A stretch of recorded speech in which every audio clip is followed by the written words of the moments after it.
त्याच्याच आयुष्यात गोड दिवस आला पाहिजे. आणि ही माझं एकट्याचं सौर्य नाही. मला वाटतं आमचे सगळे नेते आहे, शेतकरी नेते आहे, राजूजी शेट्टी आहे, मोहनराव चटप असतील, नवले साहेब असतील, तुपकर असेल, सगळ्यांनी जे काही मेहनत केली आणि आम कार्यकर्त्यांनी आणि आम शेतकऱ्यांच्या आशीर्वादामुळे ते शक्य झालं.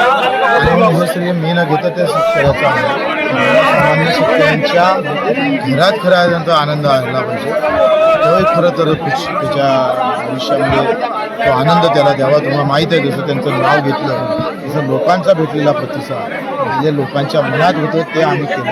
आम्हाला खूप आनंद आहे का आयोजकांनी ते मान्य केलं आणि एका शेतकऱ्याची गावी खरं तर त्यांची 1.5 लाख ते त्यांच्यावर कर्ज आहे आणि माफीचा फायदा त्यांना पण होणार आहे. आणि एक कष्टकरी कामकरी म्हणजे आपण पाहतोय का ग्रामगीता तुकोजी महाराजांना शेतकऱ्याला अर्पित केली होती, तशी हा सत्कार आम्ही हा शेतकऱ्याला एकीकडे पाहिलं तर शेतकरी